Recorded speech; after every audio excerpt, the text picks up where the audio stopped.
بالله من شرور أنفسنا وسيئات أعمالنا من يهده الله فلا مضل له ومن يضلله فلا هادي له أشهد أن لا إله إلا الله وحده لا شريك له وأشهد أن محمدا عبده ورسوله أرسله بالحق بشيرا ونذيرا بين يدي الساعة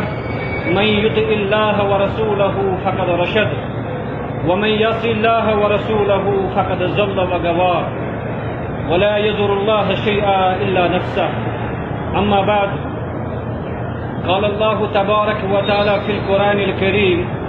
بعد أعوذ بالله من الشيطان الرجيم بسم الله الرحمن الرحيم يا أيها الذين آمنوا إذا نودي للصلاة من يوم الجمعة فاسعوا إلى ذكر الله وذروا البيع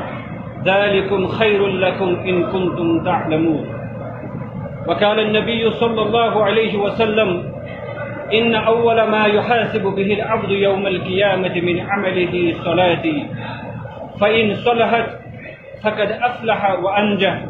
وإن فسدت فقد خاب وخسر أو كما قال عليهم الصلاة والسلام رب اشرح لي صدري ويسر لي أمري واحلل عقدة من لساني يفقهوا قولي رب زدني علما سبحانك لا علم لنا إلا ما علمتنا إنك أنت العليم الحكيم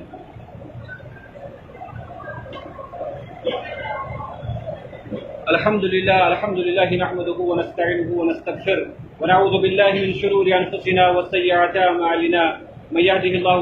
فلا مضل له ومن يضلله فلا هادي له أشهد أن لا إله إلا الله وحده لا شريك له وأشهد أن محمدا عبده ورسوله قال الله تبارك وتعالى في القرآن الكريم إن الله وملائكته يصلون على النبي يا أيها الذين آمنوا صلوا عليه وسلموا تسليما اللهم صل على محمد وعلى آل محمد كما صليت على إبراهيم وعلى آل إبراهيم إنك حميد مجيد اللهم بارك على محمد وعلى آل محمد كما باركت على إبراهيم وعلى آل إبراهيم إنك حميد مجيد تعالوا عباد الله رحمكم الله إن الله يأمر بالعدل والإحسان وإيتاء ذي القربى وينهى عن الفحشاء والمنكر والبغي يعظكم لعلكم تذكرون ولذكر الله أكبر والله يعلم ما تصنعون